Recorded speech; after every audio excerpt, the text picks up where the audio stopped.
My name is Lieutenant Colonel Lee Roger Wolfgram, and I am a story. Welcome to the bunker.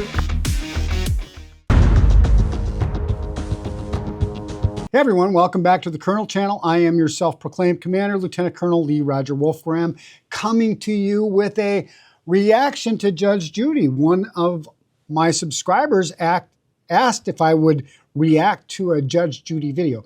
Well, first of all, my initial thought was everything I know about the law I learned from Judge Judy. No, that's not what I thought. Because I think sometimes Judge Judy is an entertainer, and I think she shuts down cases before she hears all the evidence.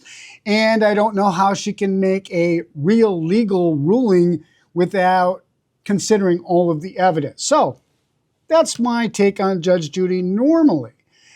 However, I will react to this. I found one, because it is the Colonel Channel, I found a video with a sailor in it, so we have that military aspect.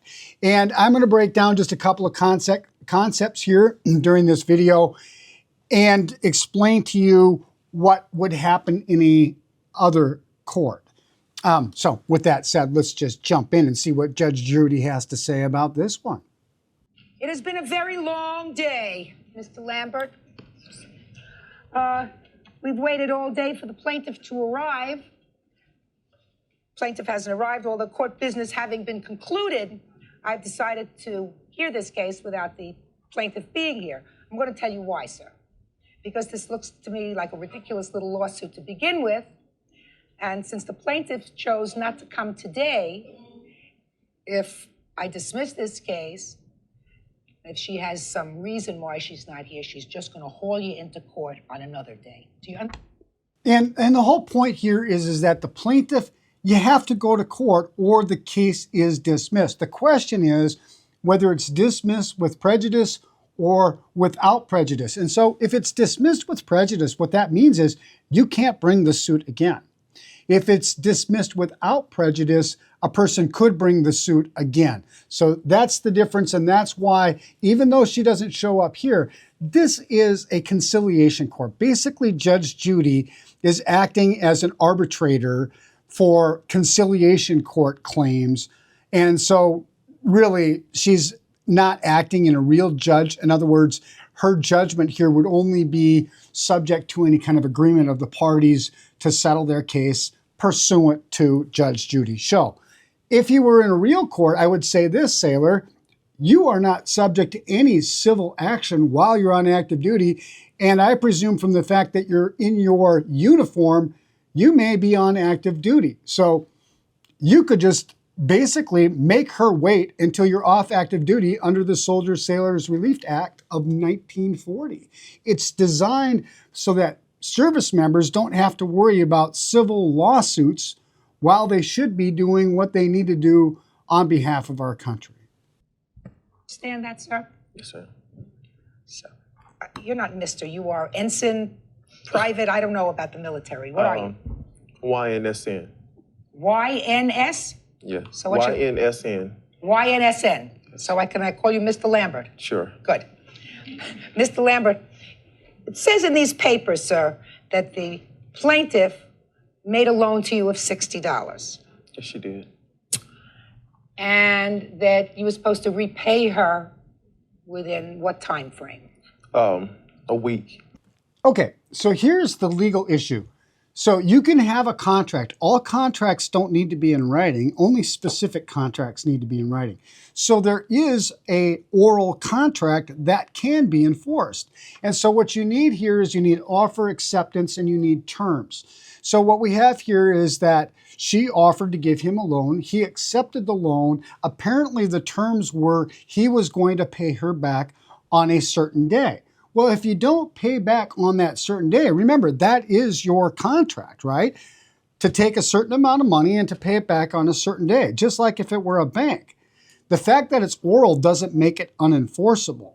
And the fact that you paid it late does mean that there's a breach. And we'll talk about what the damages for that breach would normally be. And that you didn't repay her within the week. Yes, ma'am. So that she threatened ultimately to sue you if you didn't give her the money. That's true. And so you then gave her the money. Yes. Why didn't you give her the money when you were supposed to in the week? Well, it goes without saying that I told her I would pay her money in a designated time frame. We was about maybe a week and a half from payday, and I was depending on someone else to give me some money that was owed to me so that I would just eventually pay her off. And excuses don't work in contracts. The reason why you didn't perform on a contract really isn't an excuse to the person that you contracted with. They don't really care what happened in your life. If it's supposed to be paid back on a day, that's the contract. So if you're unable to do that, then you either need to modify your contract or you're in breach and you're subject to the damages of that breach. And that's what this case is really about. The people who were supposed to have paid me my money never did. So, and without the money owed to me, I couldn't pay her. So I had to wait till the next payday. Did you pay her then when you got your check the next payday right away? Not right away. Well, so that was wrong. Yes, it was. But you ultimately gave her back the $60, and this lawsuit is for the $30 in court costs because she filed a claim. Yeah. And so that $30 is a cost of the breach. She didn't need to run right away and file this. However, she will get to recover those costs because it was a cost she incurred necessary to enforce the contract. And when she served you with the summons, then you paid her. No, I paid her. Yes, I did. So that what she's claiming in this lawsuit is the $30. That's true. That it cost her to collect her $60. That's why I Yes. said it's sort of a ridiculous little lawsuit. Now, Mr. Lambert, you don't want to have to come back to court again, do you? No, I do not. You would like to put this whole matter behind you, wouldn't you? Yes, ma'am. So you would like to pay her the $30 that she invested, wouldn't you? I would like to pay her? Yes. No.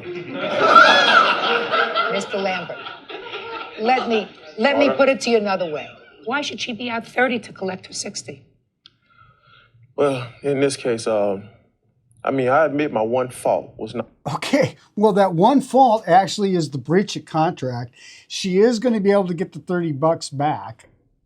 Paying her when I told her I was for the $60.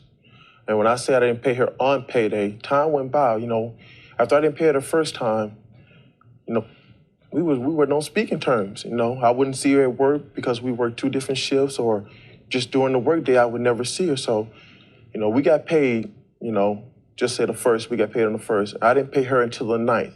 I didn't see her within that time frame. Whose responsibility is it to make the payment and ensure she gets the payment? Yours. You took the loan out. I've seen her right away, Mr. Lambert. All I'm saying to you, sir, is I can say this case is over.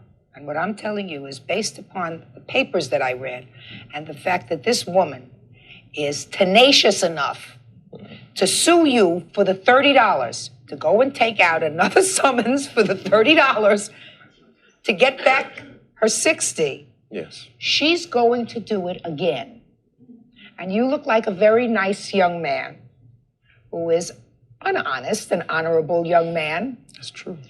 So you made a mistake, and she was a nice person. It seems to me you should want me to award her the $30 and end this matter permanently. I give you one final opportunity, sir. Do you want to end this chapter in your life permanently? No, I do not, Judge. This case is dismissed. Mr. Lambert, I wish you good luck, sir. You are very, very strong in your position, but morally, you're wrong. Oh, and I would add legally you're in breach as well. However, take that little tip, allege that the Soldiers Sailors Relief Act of 1940 prevents her from pursuing or staying any civil action. And there you go. You don't have to pay her the $30 until you're off of active duty if she wants to pursue it. And of course, she may ask for interest on that $30 when you're off active duty.